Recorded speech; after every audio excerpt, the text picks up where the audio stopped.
Hello दोस्तों, कैसे आप सब। मैं प्रदीप कुमार आप सभी का स्वागत करता हूं आपके अपने यूट्यूब चैनल इजी से एजुकेशन में। दोस्तों, आज हम बात करेंगे भारत और पाकिस्तान के बीच हुए बंटवारे की। तो सही से पहले चलते हैं, थोड़ा सा जानते हैं। 1857 में जब विद्रोह हुआ था, उस समय जिस तरह से हिंदू और मुसलमानों ने एकजुट होकर अंग्रेज़ों से लोहा लिया था, अंग्रेज़ ये देखकर उसी समय 1857 में ही परेशान हो गए थे, हताहत हो गए थे। उनके माइंड में ये बात चलने लगा कि कैसे भी हो इन हिंदू और मुसलमानों को अलग अलग कर दिया जाए। ठीक है, इसके लिए उसके बाद हालांकि विलय की जो नीति लॉर्ड डलहौजी ने अपनाया था वो 1856 में ही शुरू कर दिया था। 1858 आते आते अंग्रेज़ों ने पूरे भारत को अपने कब्जे में ले लिया। जी है दोस्तों, 1858 में अंग्रेज़ों ने पूरे देश को अपने हाथों में ले लिया। उसके पहले बहुत सारे रजवाड़े थे, वो अपने हिसाब से राज चलाते थे, कुछ अंग्रेज अपने हिसाब से राज चलाते थे। लेकिन 1858 में पूरी तरह से पूरे देश के शासन की बागडोर अंग्रेज़ों ने अपने हाथ में ले ली। 1885 में कांग्रेस पार्टी की स्थापना हो जाती है, क्योंकि आज़ादी को हासिल करने के लिए, अंग्रेज़ों के चुंगल से इस देश को छुड़ाने के लिए एक पार्टी की आवश्यकता होगी, एक नेता की आवश्यकता होगी। तो 1885 में भारत के लोगों ने कांग्रेस पार्टी की स्थापना कर दी। हालांकि इसके स्थापना का श्रेय A.O. ह्यूम को जाता है। उसके बाद 1906 में मुस्लिम लीग की स्थापना हो जाती है। 1906 में थोड़ा सा समझेंगे दोस्तों, ये मुस्लिम लीग की स्थापना करने के पीछे क्या राज था।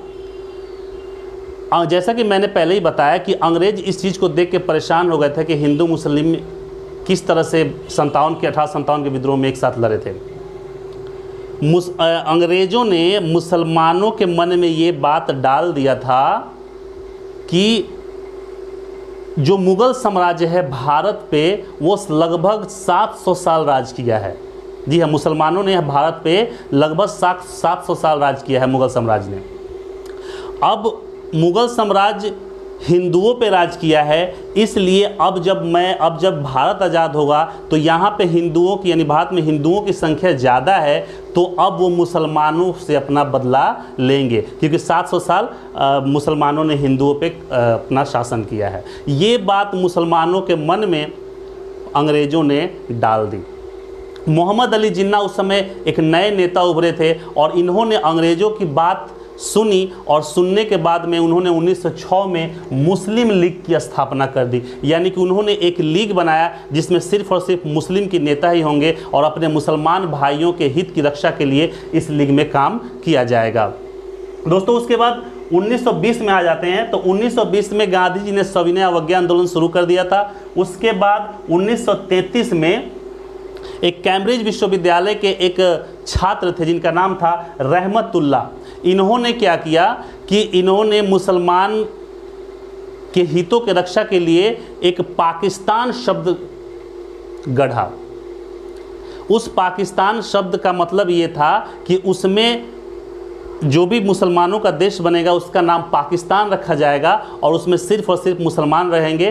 तो उस देश का नाम, जो उस देश के नाम को गढ़ने का जो काम किया था वो कैम्ब्रिज विश्वविद्यालय के एक छात्र रहमतुल्लाह ने किया था।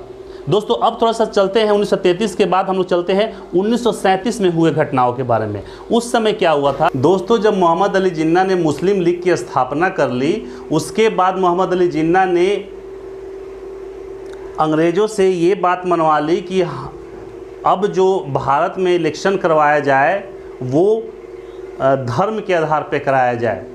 तो 1937 में पहला प्रांतीय चुनाव हुआ। वो जो प्रांतीय चुनाव था उसमें मात्र 10 से 12% लोग ही वोट देने लायक थे। मतलब कि वोटर लिस्ट में जो नाम था ना, उस समय 10 से 12% लोगों को ही देश में था। उसमें से कुल 11 प्रांतों में इलेक्शन हुए। 11 प्रांतों में से 5 प्रांत में कांग्रेस की भारी मतों से विजय हो गई। जी हाँ, 11 प्रांतों में उस समय इलेक्शन हुआ था 1937 में, जिसमें से 5 राज्यों में कांग्रेस पार्टी की भारी बहुमत से जीत हुई थी। और जबकि 7 प्रांतों में कांग्रेस ने अपनी सरकार बना ली जोड़ गांठ करके, नहीं, और इस इलेक्शन में 1937 के प्रांतीय चुनाव में जो मुस्लिम लीग की स्थिति थी वो काफ़ी अच्छी नहीं थी। वो सिर्फ उसी क्षेत्र में जीते थी जिसमें बहुत ज़्यादा मुसलमान रहते थे। हालांकि उस क्षेत्र में भी कहीं ना कहीं किसी न किसी सीट पे भारतीय कांग्रेस पार्टी के उम्मीदवार ही जीत गए थे, जिससे मुसलमानों के मन में या फिर लीग के मन में ये भावना और घर कर गई कि भाई यहाँ पे बहुत ज़्यादा बहुत बहुमतों से भारत के लोग कांग्रेस पार्टी के तरफ अपना आकर्षण दिखा रहे हैं। अब अंग्रेज़ों की वो बात सत्य हुई नज़र आ रही थी मुसलमानों को, जिसको पहले अंग्रेज़ों ने बताया था कि 700 साल मुग़ल साम्राज्य तुम पे राज किए हैं और अब हिंदू तुम पे राज करेंगे। ये चीज़ उन्हें सत्य दिखाई देने लगी थी। 1937 के प्रांतीय चुनाव में कांग्रेस पार्टी के बहुमत से जीतने के बाद मोहम्मद अली जिन्ना ने 23 मार्च 1940 को अंग्रेज़ों के समक्ष मुस्लिम देश बनाने की मांग रखी थी।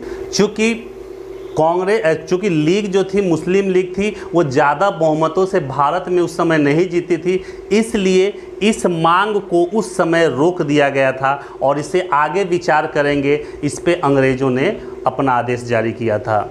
दोस्तों 1937 के बाद 1946 में दोबारा प्रांतीय चुनाव हुआ। इसका रीज़न ये था कि जो अंग्रेज केंद्रीय कार्यकारिणी सभा बना रहे थे, उसमें पूरे भारतीयों को उसका सदस्य रखने के लिए बोला गया था, लेकिन हिंदू इस बात को मान गया था कि ठीक है पूरे भारतीयों को रखा जाएगा। लेकिन मुसलमान के जो नेता थे मोहम्मद अली जिन्ना, उन्होंने बोला कि इस कार्यकारिणी सभा में जो सदस्य चुने जाएंगे वो मुसलमान ही चुनेंगे कि कौन इस सदस्य केंद्रीय कार्यकारिणी सभा में रहेगा या फिर नहीं रहेगा, जिसके चलते 1946 में दोबारा प्रांतीय चुनाव कराया गया। इस बार जो प्रांतीय चुनाव हुआ था उसमें कांग्रेस दोबारा अच्छे सीटों से विजय हुई, लेकिन इस बार थोड़ा सा बदलाव हुआ कि उसमें मुस्लिम लीग मोहम्मद अली जिन्ना भी बहुत अच्छे मतों से जीत गए थे। 16 अगस्त 1946 को सीधे ही मोहम्मद अली जिन्ना ने सीधी कार्रवाई दिवस का डेट रखा। उसमें जब अब देखिए एक बात होता है कि जब मान ली कि मुस्लिम लीग जो बहुत अच्छे बहुमत से जीती है, तो अब उसके पास इतनी पावर आ चुकी है कि वो अपना अलग देश बनाने के लिए अंग्रेज़ों से कह सकती है, क्योंकि उसके पास अब सीटें भी ज़्यादा थी। अब जब अंग्रेज़ों को ये चीज़ लीग ने बोला कि मुझे अलग अब देश दे दीजिए, हम लोगों ने भी अब अच्छा बहुमत से इस प्रांतीय इलेक्शन को जीता है, तो उस समय भी कहीं ना कहीं जो भारतीय नेता थे वो ये चीज़ को नहीं मानने को तैयार थे कि भारत और पाकिस्तान दो अलग अलग देश बने।